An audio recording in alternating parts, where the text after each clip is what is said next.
Okay, so allow me a few seconds for some personal reflections of what's happened so far today. And I hope you all agree with me. But we've had 4 different talks today, coming from slightly different angles. But what the talks highlighted to me is that coaching, to use your words in a way before, I think Steve Kerr said to Steph Curry, it's supposed to be hard. And coaching is also supposed to be hard. And you demonstrated that because today, across all the talks, we talked about technical issues, tactical issues, physical issues, sociological issues, psychological issues. Coaching is challenging. And I think you all know what I'm talking about because you're all coaches. It is challenging, it's supposed to be hard, and it is opportunities like this that allow us to reflect on how we manage the challenge, okay? So the challenge for the 4 people in the panel was to explore their own challenges. I asked them earlier this morning to come to the panel ready to share one particular item that they find challenging. And I gave them the freedom to choose whichever angle they wanted to come at this. You've already met 3 of the panelists this morning, because they all spoke, but there's one that you are yet to meet, okay? So I've asked Bob here to introduce himself briefly before we crack on with the panel. So Bob. Thanks, Sergio. My name is Bob Mancini. I'm the Assistant Executive Director for at USA Hockey, in charge of hockey development. Been fortunate enough to be in the game my entire life. Coached everything, starting at 6 and under, through major junior hockey, NCAA hockey, through the National Hockey League as a Director of Player Development for the Edmonton Oilers. This is my 2nd stint with USA Hockey, and I've been humbled, really, to be part of probably the 2 most major initiatives in USA Hockey history, which was the launch of the National Team Development Program in 1996, and then in 2009, I returned to USA Hockey to help launch the American Development Model. So, just thrilled to be here and appreciate the time. Thanks, Bob. Thank you very much. So can we welcome Bob, Cara, Kalle, and Jan, please? Can we give them a nice... Thank you. So now that we know everyone on the panel, I'm going to ask you the question. Okay, what's your challenge? So we're going to continue with you. We're going to go in that order, okay? If that's okay with you. So Bob, what challenge did you bring to the panel? We've been trying to answer, or we've had a lot of discussions as of late, of trying to answer the question, what does good coaching look like? And not just in a general sense, although that is part of it, but what does good coaching look like at each age level? And yeah, that would be it. So that's a great challenge. What does good coaching look like, especially at every age level? All right, Kalle, what's your challenge? Thank you. So I think my challenge is that we have 83 different countries with 83 different cultures, and then think about that one thing doesn't fit always correct in one way. So how we are able to help all our members to build and update the coaching program, because again, there's a cultural differences. In some countries, the government plays a role. Some countries, the Olympic Committee plays a role and determines what needs to be done. In some countries, the universities are playing a big role in education. So I guess, how to find the way that how do we help people to build and update the program. So that's at the moment the #1 thing to think about. Thank you, Kalle. So how do we go away from a one-size-fits-all and we get 83 countries to do what's good for them? Okay, fantastic. That's a really easy one, I think. Done by tomorrow. Within 2 minutes, we'll be done with your topic. Okay, Cara, please. What was your challenge? I think in North America, a big challenge right now for us is parents, and the ability to allow their children to struggle in hockey and be okay with it.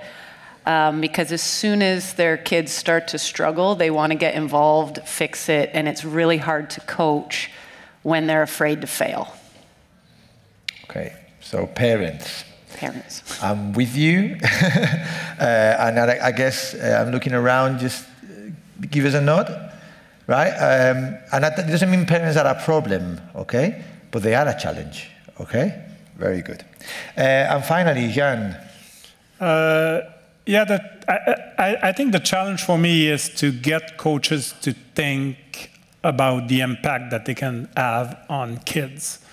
And that they realize that the power that sport can have. You know, when you look at the stats, it's like unbelievable of making a living out of sport, but there's so many kids playing sport. So the challenge for me is to get coaches to think about they're developing people, and we know that sport is one of the best activities for kids to develop assets, to become better people. And we do very little to get coaches to understand that and to do that. Yeah, okay. That's my challenge. Fantastic. So we've got four interrelated challenges, okay?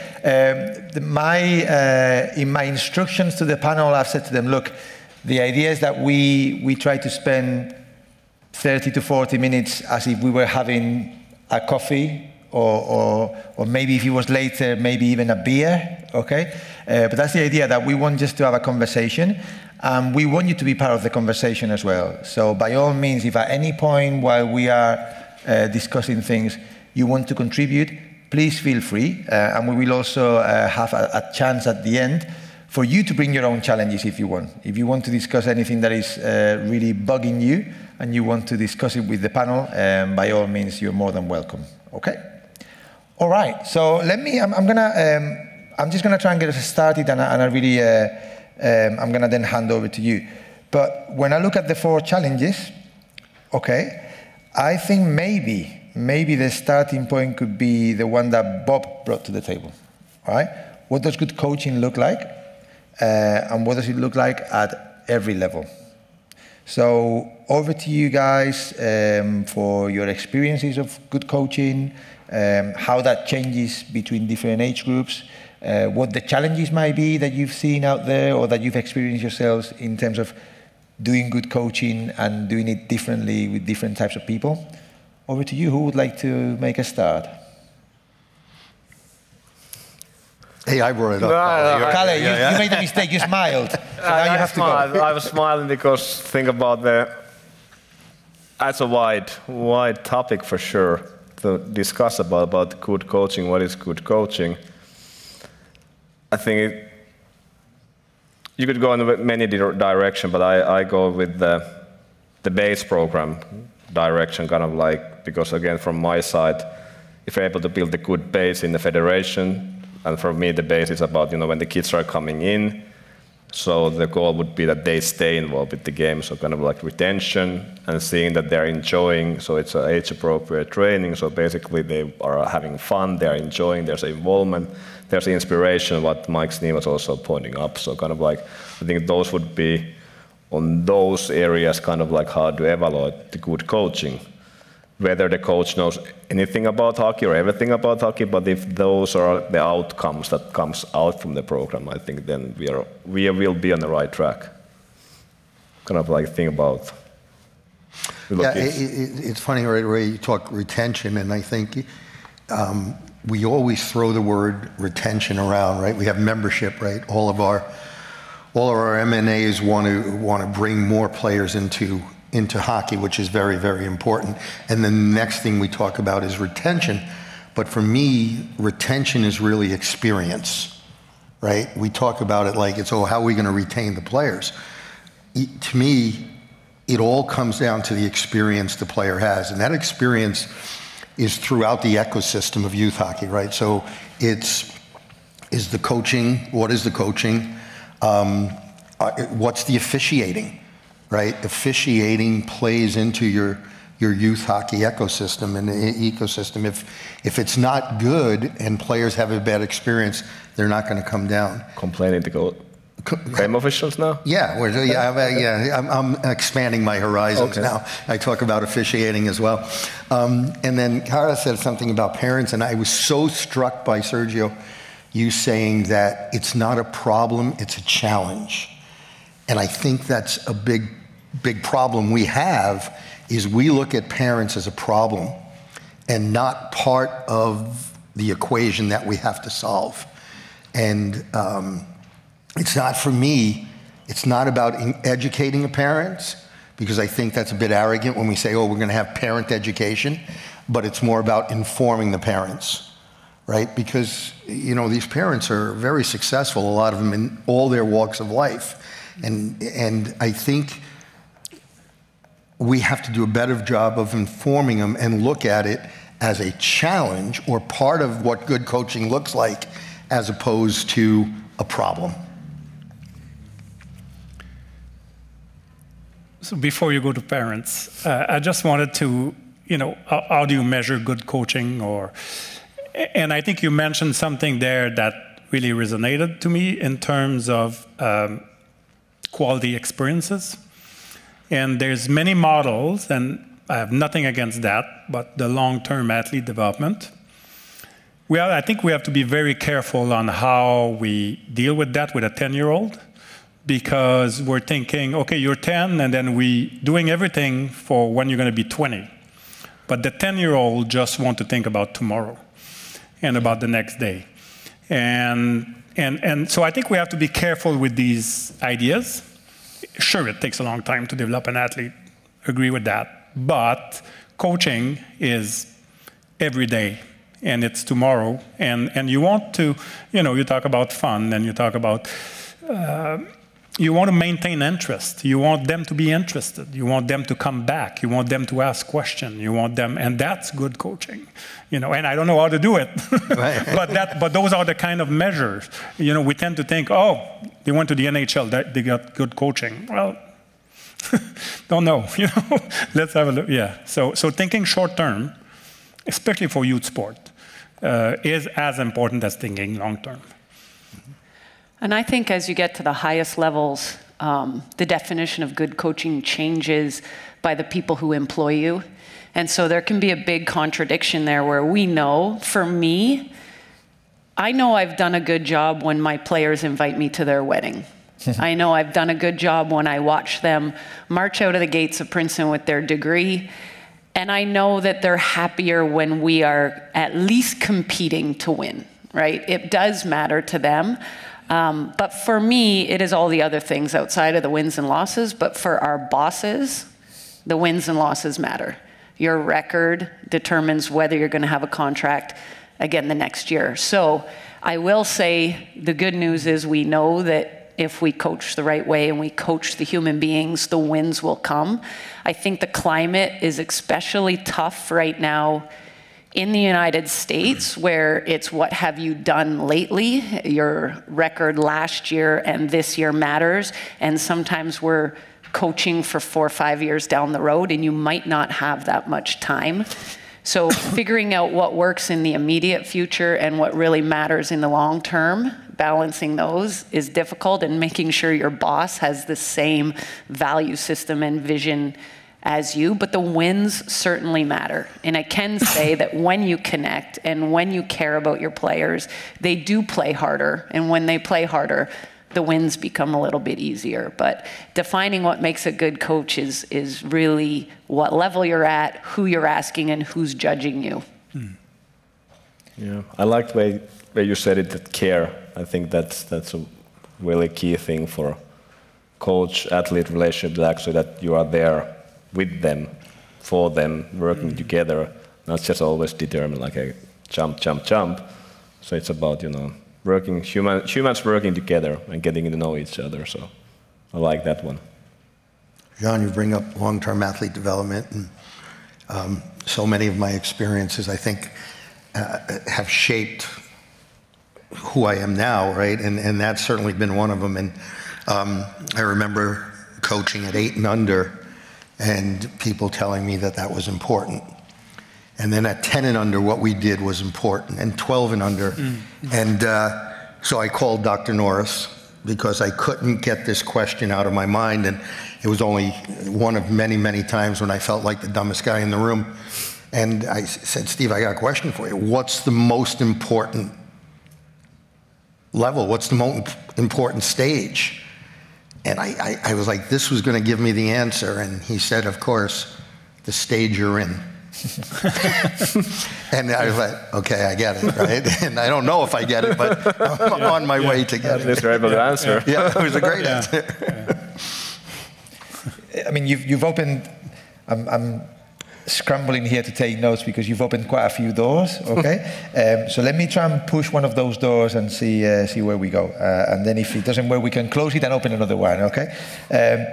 But one of the things that you started it, Bob, and then Cara, you kind of opened that door a little bit more, or the other way around actually, is this tension between what management wants and what I know is good.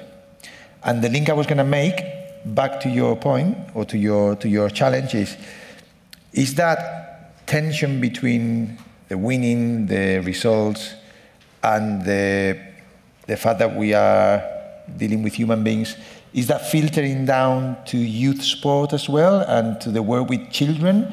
That kind of same constraints that we see at the highest level, are they having an impact also in the youth level? Yeah, but it's been the paradox of coaching youth for years and years and years, right? And so many of our youth coaches are volunteers, right, throughout the world.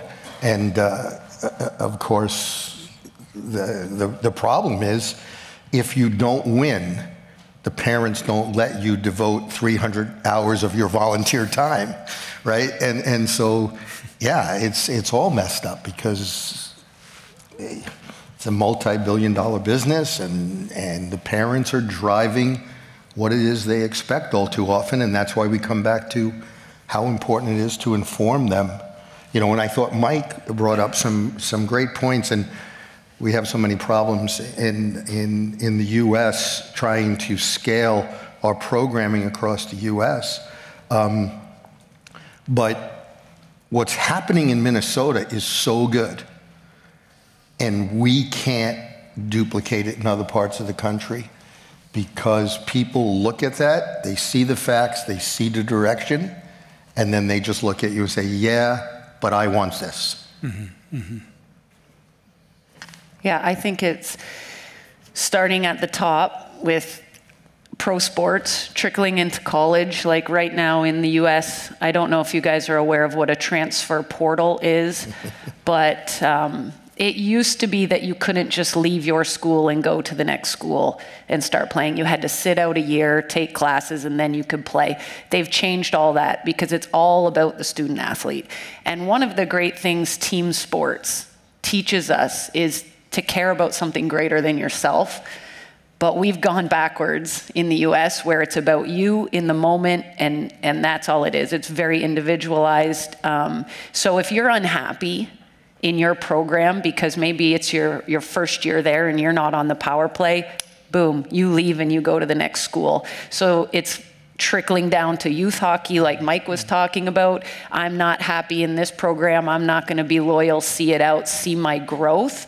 I'm going to get up and go to the next program. And listen, we're all salesmen. We're all recruiters. I'm going to tell you that I'm going to give you a better experience to make you come. And the reality is often different. So I think you're seeing players change team to team to team at the college level. It's happening. It probably was happening in youth hockey before. And now when they get to us, there is no sense of team and loyalty. It's just like, what can you do for me in the moment? I want to get to the national team. You're not giving that to me. I'm going to this club next year. So I find it's a big problem. And honestly, it might have come from the bottom up as much as it comes from the top down. One question before you go, Kale. So how do you, as a college coach, how do you retain your players? What would make your athletes stay at Princeton? So that's a big discussion we're having right now because you have to make the student-athlete experience worth it, and it becomes the connections and stuff. It becomes making sure they know how much you care, but there will be some top programs that have other things you just can't compete with.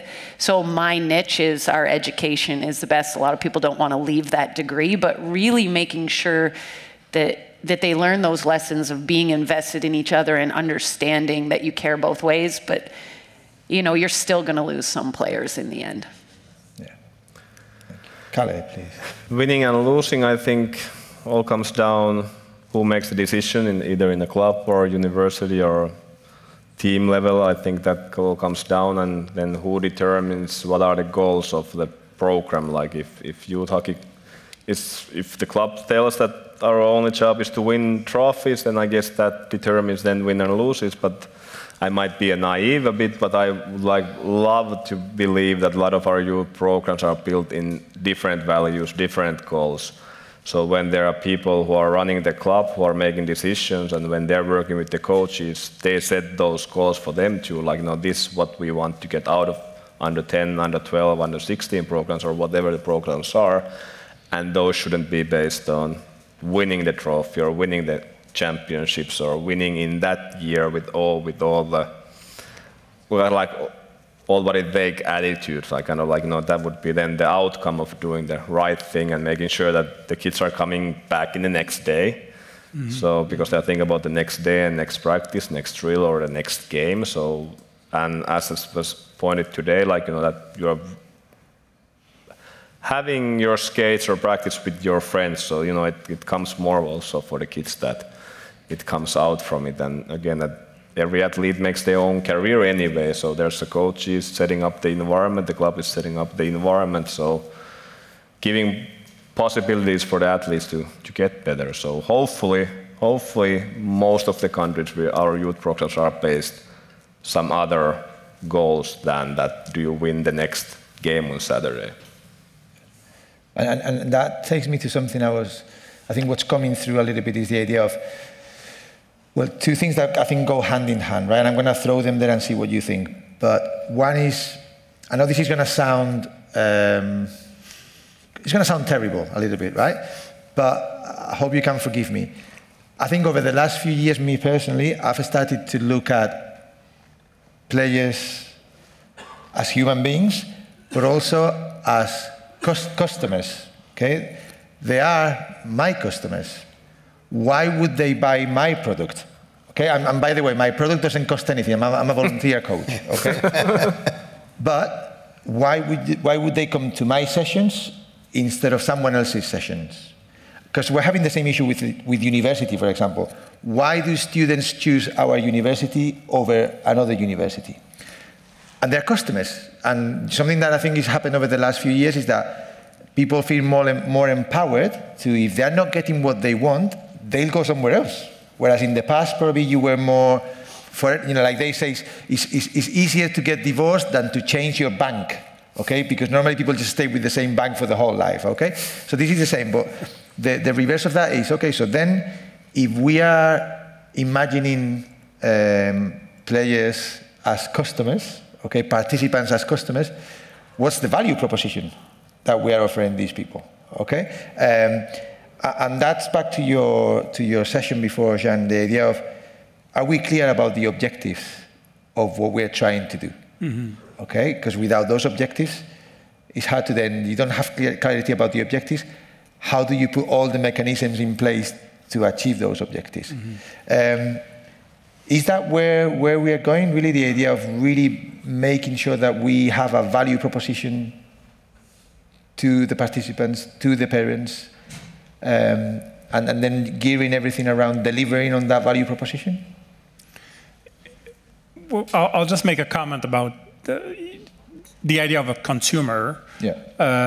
And I want to defend the parents. Because we talked a little bit about this, but I have a doctoral student now that's looking at hockey parents. And he's using some theory of consumer. And when you start thinking about this, parents are buying something. They're buying a product. They're putting a lot of money and a lot of resources.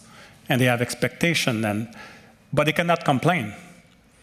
If they complain, we blame them. So if you go to Starbucks and you buy a coffee and you don't like your coffee, they're going to give you another one. And you're gonna tell them, but in sport it doesn't happen. Like we say, and I'm not, but I'm just trying to present the view of the parents here. Like parents are putting money there, but they have nothing to, it's all organized to them, and this is what I do. And so I think we have to have a balance here in terms of, sure, parents are an issue in hockey, and there's a lot of, but sometimes we have to think about, are we really getting them involved, and do they have something to say, and how are they participating in the, and do they understand what's going on? Because they're paying money for the program. Yeah. Yeah, we attempt not to ask parents anything, because you might have those volunteers who might be a PE teachers or physios, but they're of the working thing, and they could be involved too. Be in the process too. But then we tend not to ask, like, what do you do or how do you feel? But we just keep them kind of like on the side as a problem. Yeah. So you're a parent, you're a problem, stay there, and I just talk with my players and my coaches. Yeah. Yeah, there's not a lot of things you buy that you cannot exchange, or you can, or go to a different shop, or go to a different, I think, may I? Yeah. I think this is interesting because we changed the word from customer and consumer, right? And I think in this situation, they're not the same, right? So our customer is the parent all too often, but the consumer is the child. And what we know as coaches that's good for the consumer, the customer doesn't necessarily see that. And the customer has the bank book. And this goes back to how important it is to inform the parents what's good for the consumer, so the customer writes the check to your club or brings the child back to your club. And as we all said, it's just a very, very difficult thing.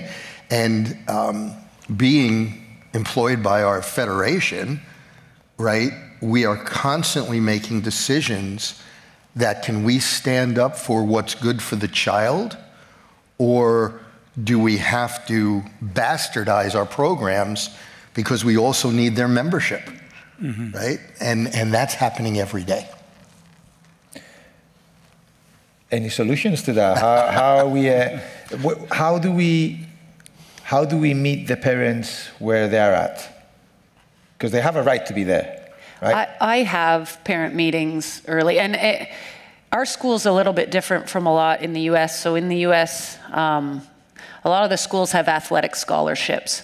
So they essentially are paying the athletes bills to be there, and their relationship then changes where I'm paying for you to be here, I'm buying all your equipment, I'm paying your tuition, you get $6,000 of this Alston money. Like, the college athletes are making quite a bit of money playing, and so then the coaches have a different relationship. At my school, we don't do athletic scholarships, and I often say this when I'm recruiting and meeting families, is I actually do feel like I'm a servant leader. Like, you have to pay tuition to come to Princeton. I'm here to support you in your growth. So I look at it in a different mindset than the other college coaches, but I will have parent meetings at the beginning.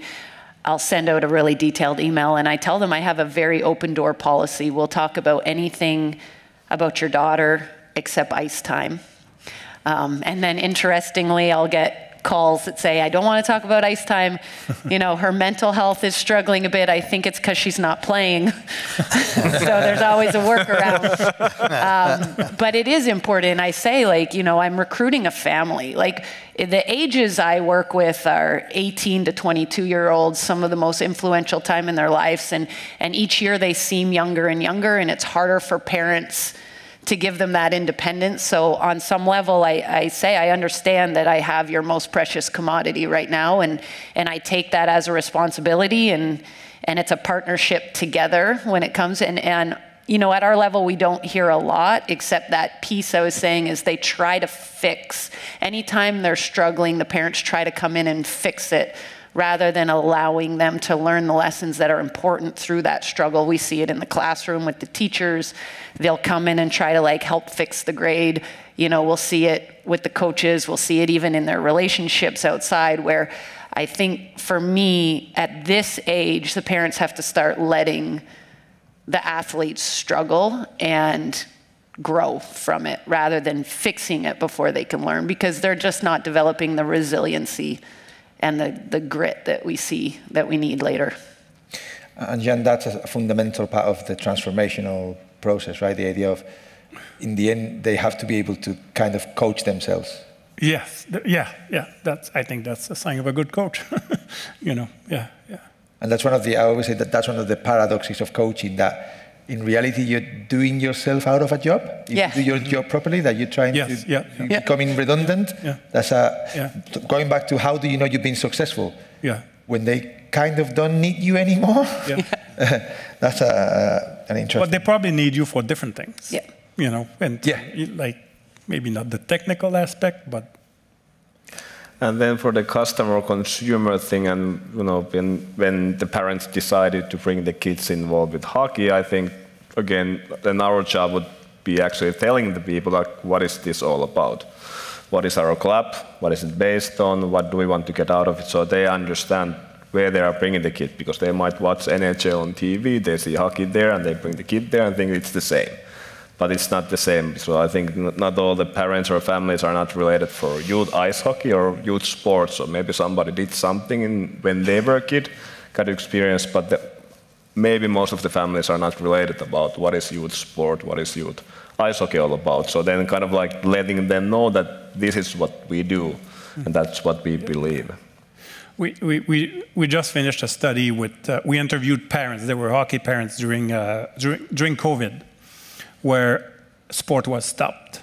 And we asked parents what they missed about the kids' experience and the kids' sport. And the thing that came up the most, the thing that they missed, like it was okay at the beginning, oh, this is great, I don't have to pay, I can, you know, we do things as a family. But after a couple of months, they wanted sport back, but they wanted sport back not for the kids. They wanted the sport back for themselves, because they're missing going to tournament, they're missing the interaction with the other parents. And we thought that's kind of interesting. The parents are there, and they almost didn't talk about the kids. What they're really missing, you know, bringing the kids and seeing the other parents and going to tournament on the weekend and drinking and having fun. And but that's the reality, I guess, of youth sport. You know, a lot of it is the interact. Like that's their group, because they're spending so much time. But I think knowing this as an organization is an important thing, involving them, like you said, in different tasks and different things. They can contribute, they can help. Absolutely. Yeah. Right, okay, so I'm mindful of time, okay? We haven't really talked a lot about how do we get 83 countries to do their thing, okay?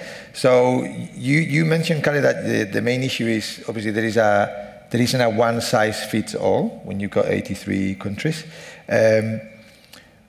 So what's the, when you look, get your crystal ball out there, okay? 10 years from now, what's your ideal picture? My ideal picture is that all our 83 countries have a direction where they're going. So they have some sort of either mind map or plan that, okay, that's where we want to reach out. There we are over here. These are the steps we need to be taken. And then from our side would be then easier to support them with their journey. Different ways. Could be that I'm sending Bob over there to help them out for a week or something like that, or I'm thinking, okay, that they're having that funding in place might help them out. So if everybody have a clear direction, we're able to see the process, that they're actually taking those steps. Sometimes you take a step back, but you go forward. That's the ideal crystal ball. Hopefully my dream comes true in 10 years and all the 83 countries have a clear pathway that, okay, that's what we want to do in next 3 years. And then putting all the effort of doing so. Because if we try to do everything at once, then you end up sitting in the same chair still. Yeah. Bob, I'm going to come to you, right? Because in a way, you've got a similar problem going off our conversation during lunch, because you don't have 83 countries, but you've got 50 states where everybody's doing slightly different things. Any advice for Calais? So I couldn't help but think my ideal picture in 10 years is I'm sitting on a beach with a drink in my hand. But that's probably not what you want to know. Yeah, a better dream. And an easier problem to solve than you, Colin. In a country that has a really good model for ice hockey, right? Yeah. And so I think the biggest thing we've learned is exactly, and I'm fortunate enough to sit on an IIHF committee that has so much interaction with Calais, and is exactly what he said, is while we all have the same direction, how we get there is just going to be a little bit different. And that's okay. But there are certain principles, certain ideals, certain directives that we all have that does ring true. And whether it's youth hockey or whether it's higher levels hockey, and I've been it's funny, my path went opposite, right? I started at some of the highest levels, and then I had to learn what it was like to be in youth hockey, which isn't most everybody's path. It kind of goes the other way. And, you know, but there are things that do translate through every age, right? And it was interesting to talk about having parent meetings at the NCAA Division I level. That translates. If we're doing that there, why do we think at 8 and under and 10 and under, and we're and under, I know you're all U10, but at those age levels, why do we keep the parents away? Why don't we bring them in, right? They should be, in my opinion, they should be in the locker room every day in practice, before and after practice. They should be in the locker room every day before and after every game, because that's how we bring them in and give them information. Then the other thing, and I think there are certain truths, right? When you're at the highest levels, you all know here as coaches, the player wants the truth, right? Because he's not going to get any better unless you give him the truth. Well, I think it's the same thing for parents, and it's the same thing for our youth hockey programs. And I know this is a long way around, but I think it's those truths that Kali talks about that's really true for every country. Get kids in the game, make them have fun, they'll come back, and we'll grow our program. Does that sound like a plan? Sounds like a plan, and that's that's why we started, you know, and we are focusing on running, learn to play in a different continents. So make sure that we're educating people who are responsible of the base program. When the kids are coming in, what do you do with the kids? What kind of the coaching education should be? How do you recruit people? So that's where we are starting at the moment. So we did 2 in Asia, maybe we do 1 in Europe next year, and maybe a year later we go to South America. So making sure that we are able to educate people who oversees those programs in the federation. So our job is to educate them, and then their job is to deliver that message at home. Excellent. All right, so on that note, I'm going to look your way and see if you have any questions or observations from anything that we've been discussing the last 30 or 40 minutes. Anything around the parents or the systems? Sorry, where? There we go. Thank you. Hi, my name's Sean Morey. I'm a super dad, actually super uber hockey dad. I drive my kids to hockey, and I'm here with Kara. But my question is for the gentleman from USA Hockey. In our community, there's a company named Black Bear that has sort of privatized the ownership of the hockey arenas, and in a way it inhibits access to hockey. And I just wanted to know if there's any strategic plan to sort of reduce that practice where they come in and buy distressed arenas, and it sort of restricts our ability to sort of move towards something, what Mike Snee was talking about in Minnesota, where they have kids playing in their hometowns, and there's a lot of kids, there's more people keep playing. We have daughters that really, the teams lose their tier 1 status because there's infighting, and like you don't have as much opportunity to play because privatized companies are restricting access to those their arenas that they buy up. So what is the strategic plan that USA Hockey has to address that? So it's really interesting, and I don't know how meaningful it is for such a diverse group, but we have a lot of conversation going on right now about Black Bear and this model of entrepreneurship of how they're doing and what they're doing. The interesting thing about your question, and we should probably talk offline about this, is that they are actually going through the proper channels in the local associations to deliver what they're delivering. I think, though, what it's really telling us is you have that specific problem there with Black Bear. That problem, and we've kind of talked about it a little bit, is happening all over the United States with entrepreneurship, with privatization, with the abundance of skill coaches, skating coaches. Someone said edge coach, right? You have, and all of this. And unfortunately, it's not necessarily what's good for the kids, but rather what's good for their bank account.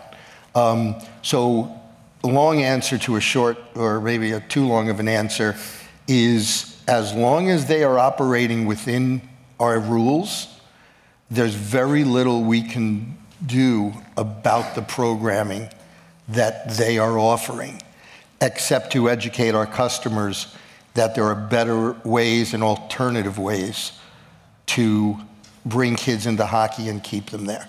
That's not a good answer, but right now, it's the only one we got. Thanks, Bob. Thanks for the question, Sean. Thank you. Maybe we've got time for one more question. Please. Can we get a microphone over here, please? Thank you. Easier than the one I just got. Of your husband? I'm going to kill him. Hi, Corey Holden.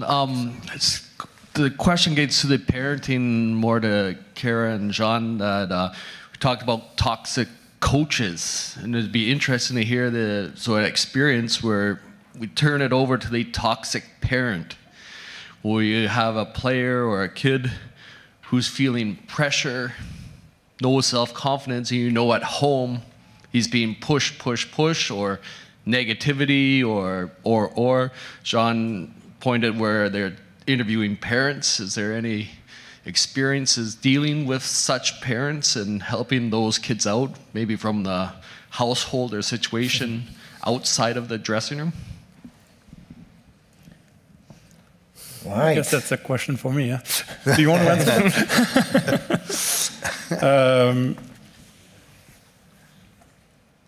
I think they're the parents that are in the newspaper, and I'm not sure they exist and they're there. But they get a lot of press. They get a lot of. So I'm not sure. You know, in the study we did, we don't see those parents very much. Like we don't, you know, they're talked about a lot, but there's a lot of good parents out there, and there's a lot of parents that. I think to me, I cannot talk too much about the research in terms of, but the only thing I can say is that we have to find out why they're acting that way, you know, and trying to find out a little bit more, get some information about, and education and training, and kind of, well, you don't like education, but maybe not education, but information about youth sport. And, you know, I always say, you know, like, I think the worst thing that happened to youth sport is professional sport. And I think that, you know, I think in 10 years, like what I would like to see is maybe a different word to use for youth sport, because it's not. So I think I have kids. We all want the best for our kids, and so parents are acting because they want the best for their kids, and so they're just not informed about what is the best. And that's why, you know, they show certain kind of behaviors. Mm. So we need information. They need to know. So, yeah, it's probably not the best answer, but that's all I have. No, but I think, yeah. I coach youth basketball from under 12s to under 18s, and I think there's always some parents that are like those really you would class them as toxic parents, okay? However, I think that the more proactive we are as coaches to explain to them from early on, this is what you can expect from us, this is our goals as a club or my goals as a coach, this is why we do things this way, what do you think, why did you bring your child here? Those very proactive conversations early on, what I found over the years is that they really help diffuse all these situations early. By the time a parent has become a real problem, maybe we've missed opportunities to try and scale that down. In the majority of cases, sometimes that's not the case. Sometimes people are just problematic because they have very fixed ideas about what they want from the experience. But I think the more proactive we can be, the more chances of reducing the number of parents that become problematic, while always respecting, as Cara said, that they are trusting us with the most precious commodity, and that therefore they have a right to question sometimes what we do and to be interested.